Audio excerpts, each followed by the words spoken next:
with you. Let us worship God.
In everything, make your requests known to God in prayers and petitions with thanksgiving.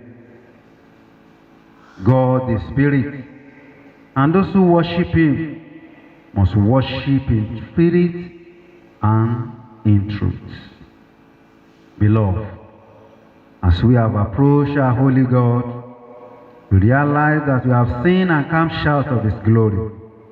Let us therefore humbly confess our sins to him, kneeling and saying together, O God, our righteous judge, and merciful Father, we confess that we have sinned against you in thought, words, and deeds. We acknowledge that we are responsible for our sinfulness. Have mercy upon us, we pray you, and forgive us by the love which you have shown toward us in Jesus Christ, who for our sake died and rose again. Give us through repentance by the power of your Holy Spirit, and enable us to forsake our evil ways and serve you in newness of life. We ask this through our Lord Jesus Christ.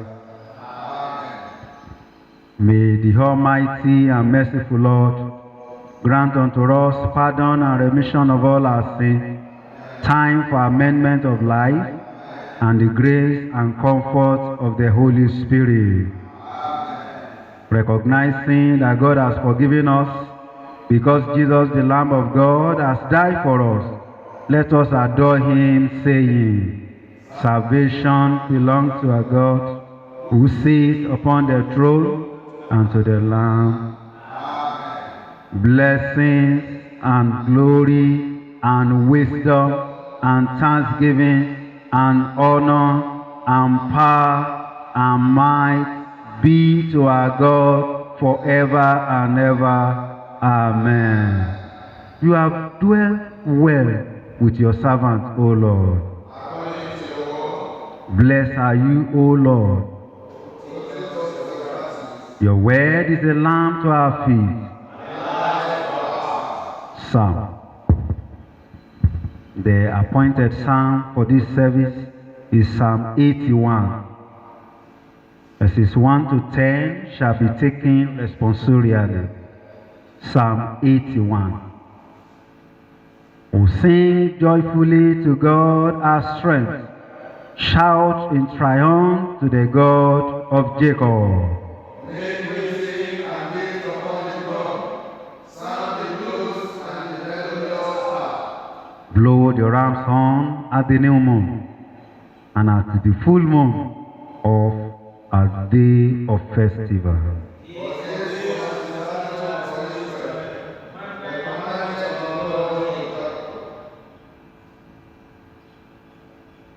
which he laid on Jacob as a solemn charge when he came out of the land of Egypt.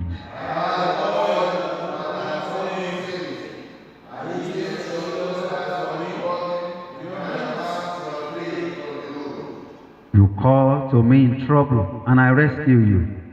I answer you from the secret place of my thunder, and I put to the test at the water of Meribah.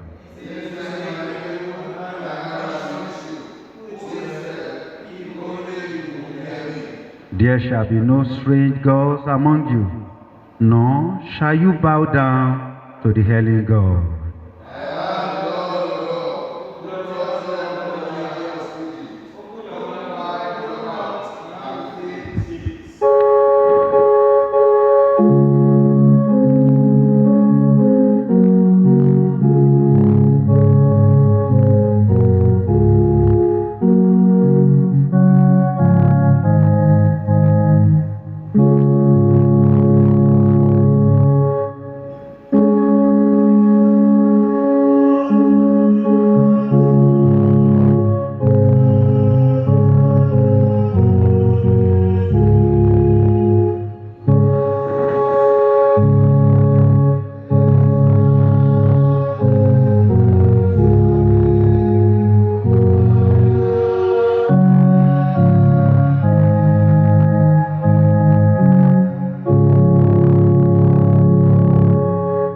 Be seated. Our first lesson is taken from Genesis chapter 50. We shall begin to read from verse 15. Genesis chapter 50. We shall begin to read from verse 15.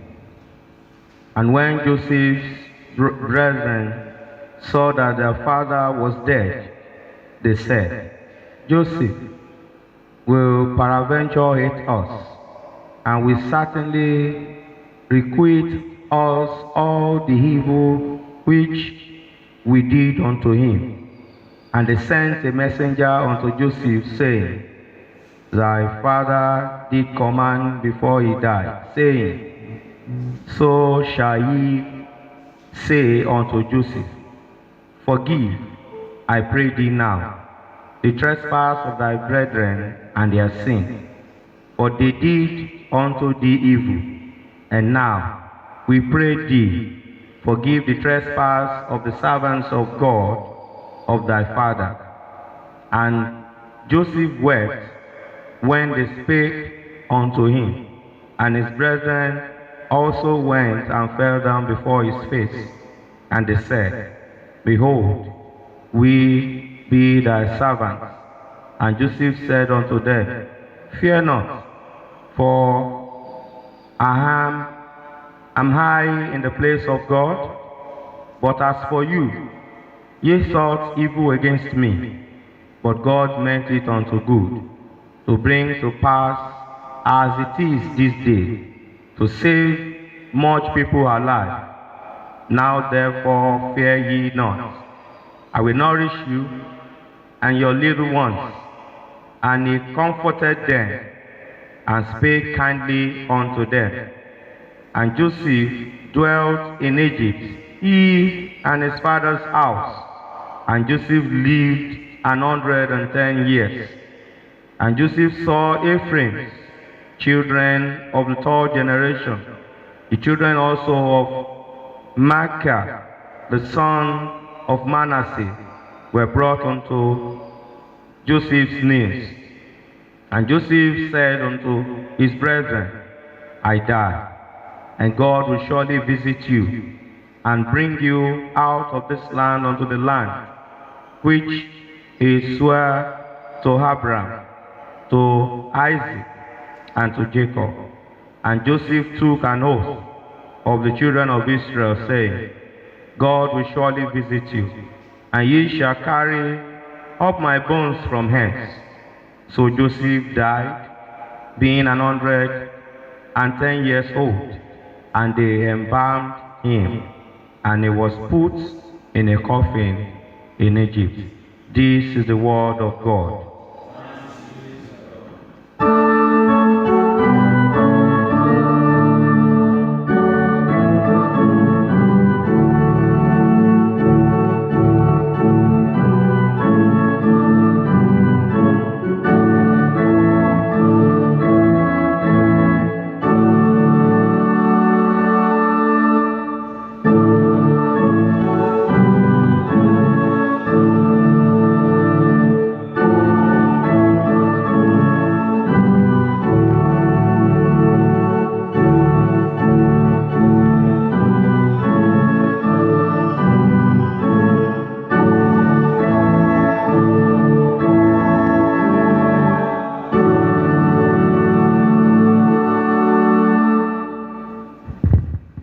Please be seated.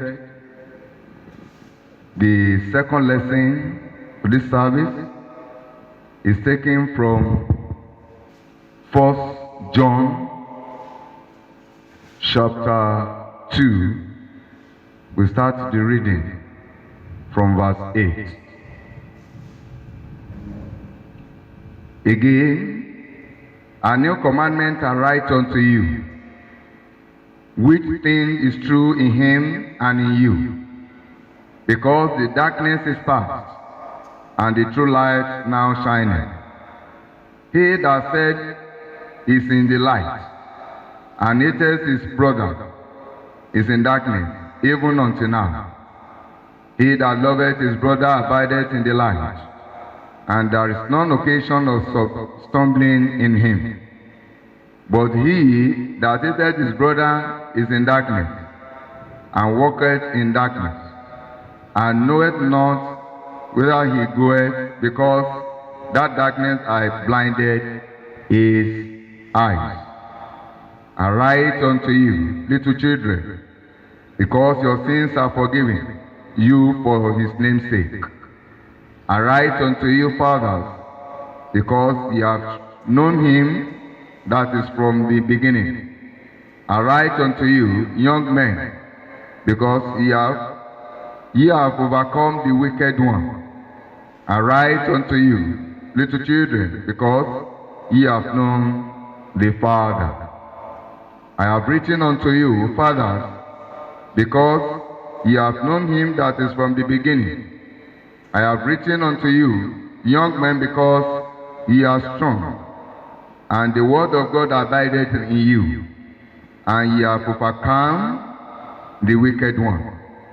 Love not the world, neither the things that are in the world.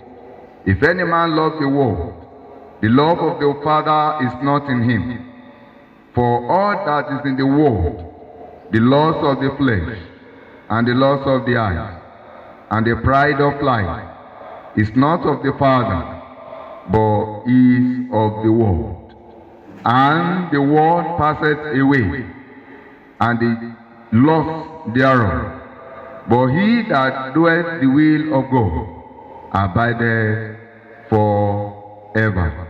This is the word of the Lord.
Let us pray.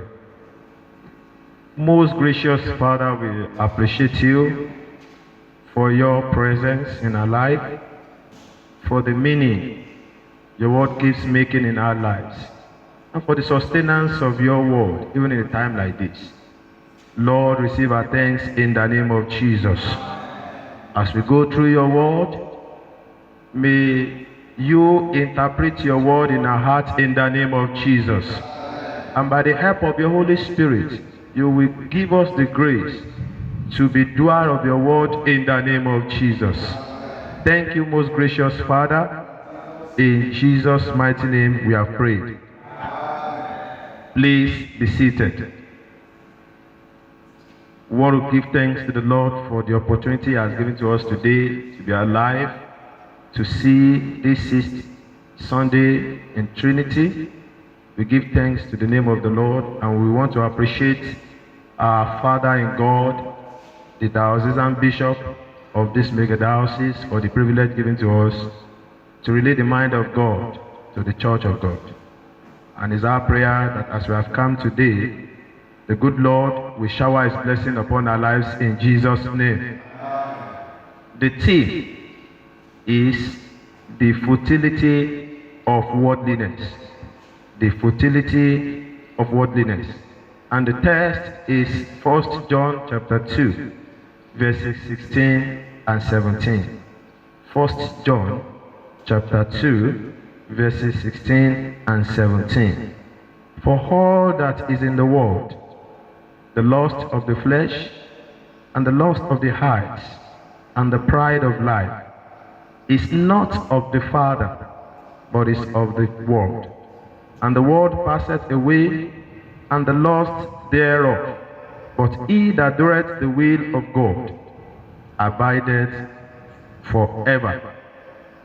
From our theme, we have two major words, which are futility and worldliness. Then when we talk about futility, it means useless, unimportant, not worth attempting, ineffectiveness, unavailing, vanity, fruitlessness, just to mention few.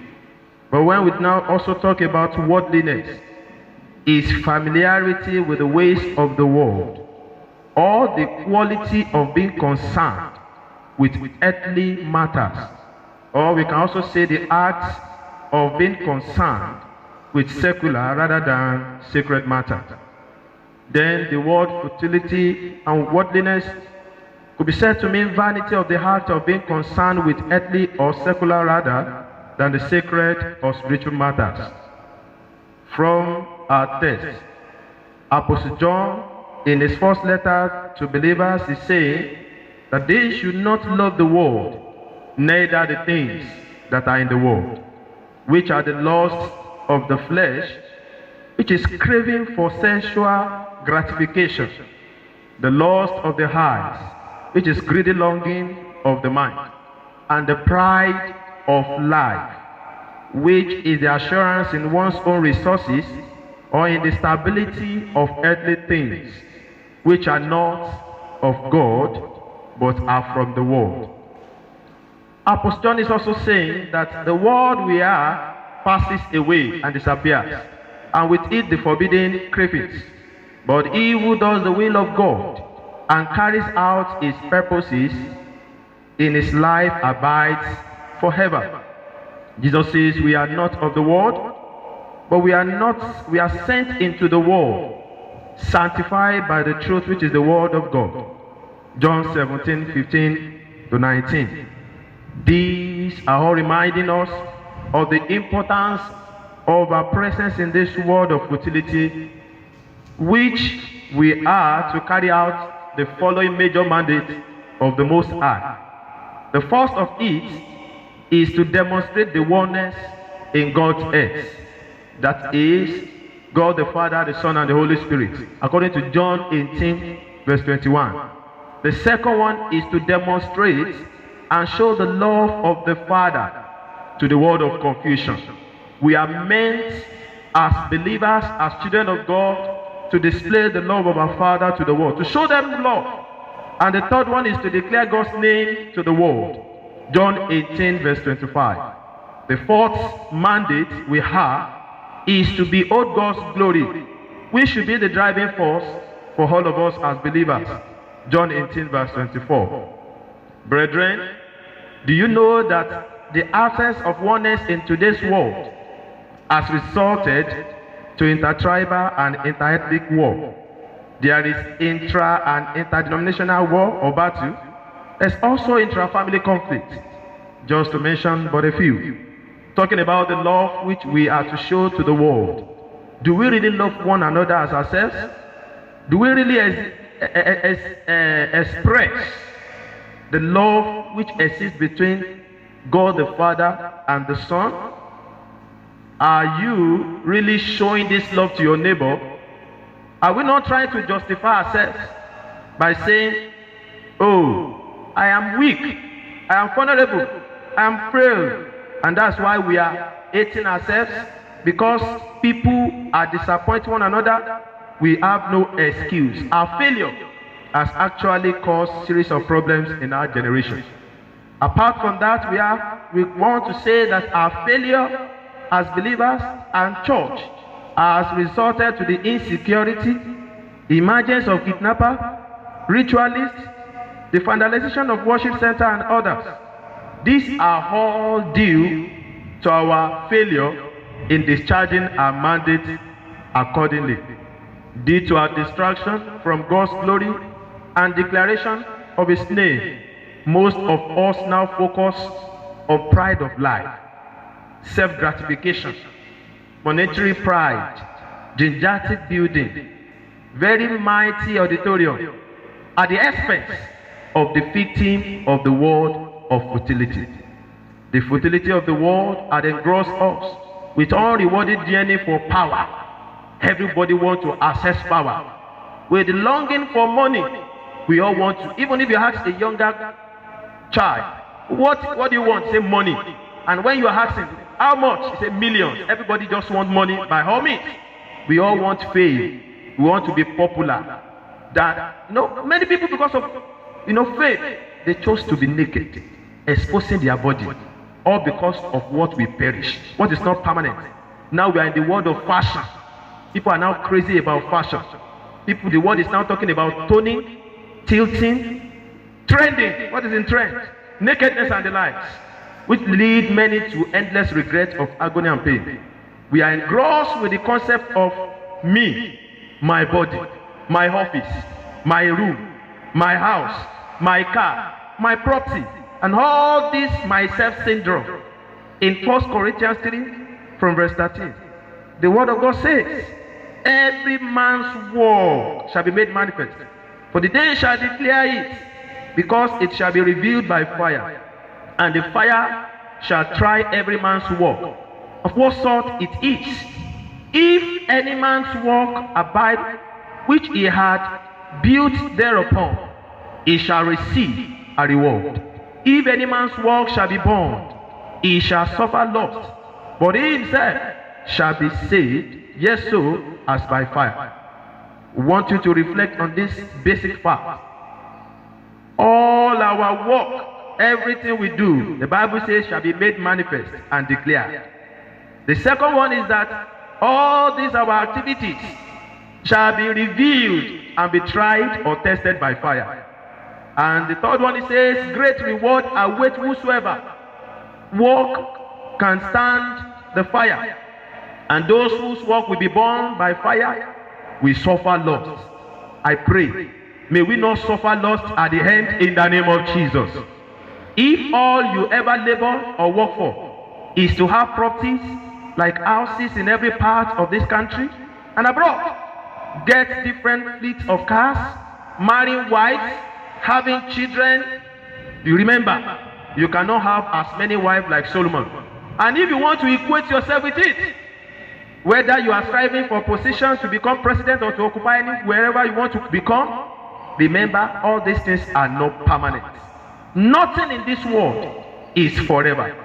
All you might have gotten at the expense of God's love and glory, which is not centered at advancing the kingdom of God, through the show of love and evangelism shall perish, and make whoever suffer great loss.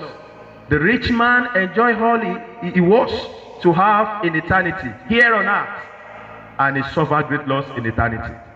We also have Joseph with all his struggle and successes. According to Genesis 26, what ended him? He died. You are going to die one day. I am going to die one day. I will leave all I've ever, acquired before it will be too late for you. Peruse on the word of King Solomon. He says in Ecclesiastes chapter 12, verse 7 following, then shall the dust, you man, me. The Bible says we are made of the dust, and of the dust we shall return. The same thing Solomon is saying, that then shall the dust return to the dust, to earth as it was, and the spirit shall return into God who gave it. Vanity of vanities. Saith the preacher, all is vanity. And in verse 13 it says, the conclusion of the whole matter is what? Fear God. And that's what I'm leaving to you as I'm writing of this sermon. The fear of God. You must fear God in every of your relationship, in everything we do. I said, keep his commandments.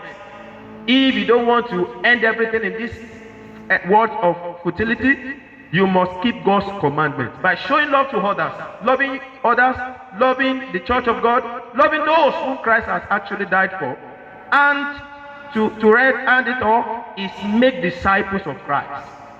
Let's rise up to reach out to Christ. Through evangelism. For this is the whole duty of man. Let us pray. Ever faithful Lord, you have unveiled to us that there is nothing worthy dying for in this world apart from your kingdom matter. Lord, we pray that you will give us grace to embrace that which lasts forever through Jesus Christ our Lord.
Response to the word of God. Let us reaffirm our faith in the words of the Apostle Creed. I believe in God, the Father Almighty, creator of heaven and earth. I believe in Jesus Christ, his only Son, our Lord. He was conceived by the power of the Holy Spirit and born of Virgin Mary. He suffered under Pontius Pilate, was crucified, dead and buried. He descended to the dead. On the third day he rose again. He ascended into heaven and is seated at the hands of the Father. He will come again to judge the living and the dead. I believe in the Holy Spirit, the Holy Catholic Church, the communion of saints, forgiveness of sins, the resurrection of the body, and the life everlasting. Amen. The Lord be with you. Let us pray. Lord, have mercy upon us. Lord, have mercy upon us. The Lord's Prayer. Our Father in heaven, hallowed be your name. Your kingdom come, your will be done on earth as it is in heaven. Give us this day our daily bread. Forgive us our sins, as we forgive those who sin against us. Lead us not into temptation, but deliver us from evil. Amen. O Lord, show your mercy upon us. O Lord, guide and defend our rulers. Endue your ministers with righteousness. O Lord, save your people. Give peace in our time, O Lord.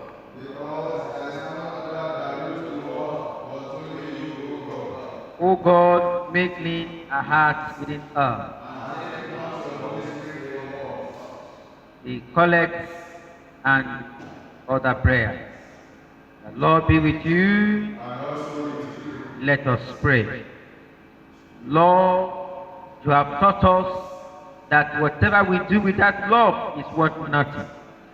Send your Holy Spirit and pour into our hearts that most excellent gift of love, the true bond of peace and of all virtues, without which whoever lives is counted dead before you.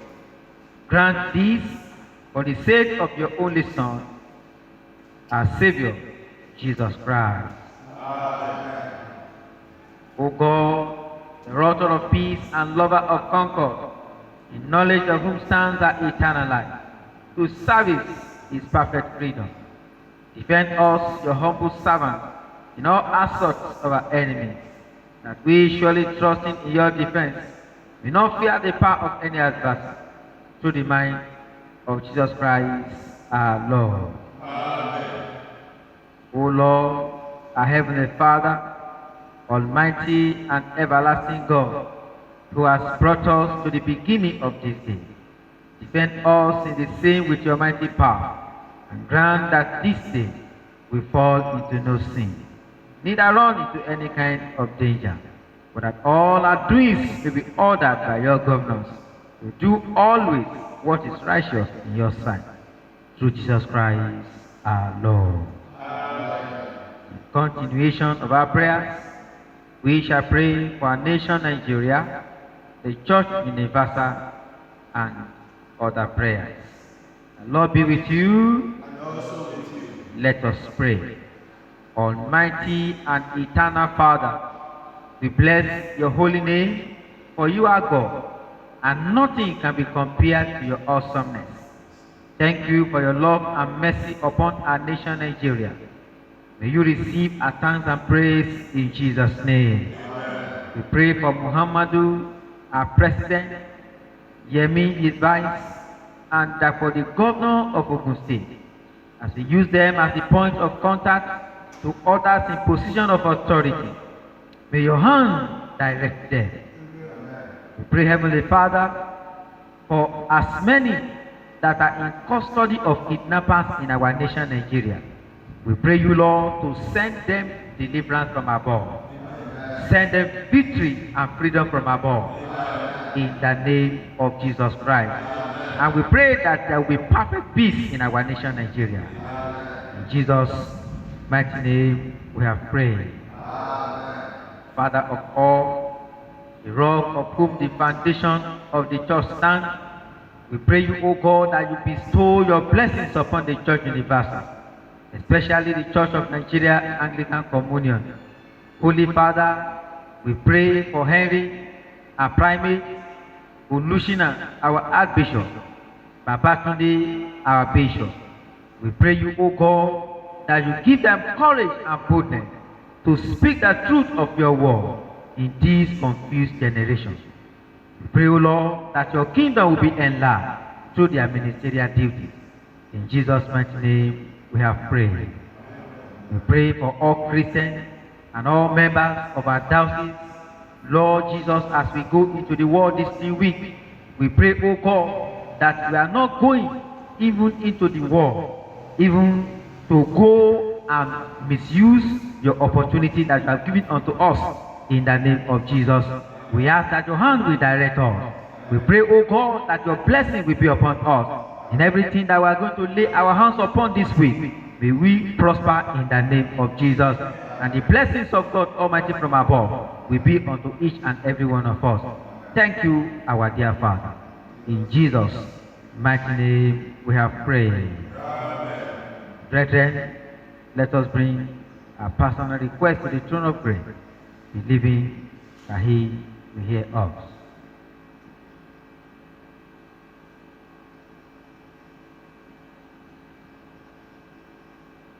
Let us bring a prayer to a close. Lord, in your mercy, Almighty God, you have given us grace to bring before you with one accord our common supplications. And you promise that when 2 or 3 are gathered together in your name, you will grant their requests.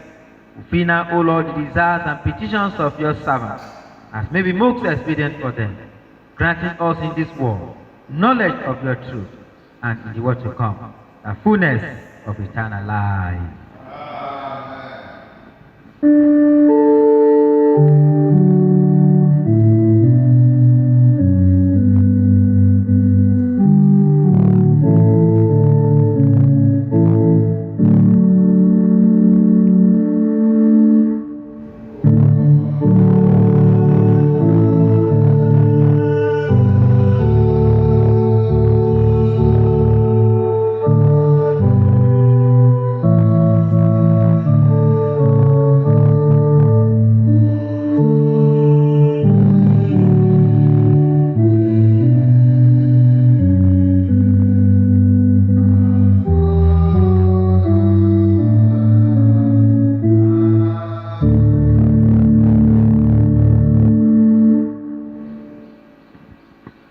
Accept, we pray you, O Lord, this gift which we bring to you as a token of our love and gratitude, and grant that we may so wisely use that by them the work of your church may be prospered and your kingdom enlarged for the glory of Jesus Christ, our Savior. Amen. The Lord be with you. Let us pray. Father, we thank you for today's service. As we go out, we pray, Father, that your presence will go with us in Jesus' name. Amen. Father, this week, you will make a way for us in the name of Jesus Christ. Your presence shall be with us in the name of Jesus Christ. The peace of God, which passes all understanding, keep your hearts and minds in the knowledge and love of God and of his Son, Jesus Christ our Lord, and the blessing of God Almighty, the Father, the Son, and the Holy Spirit, be among you and remain with you always.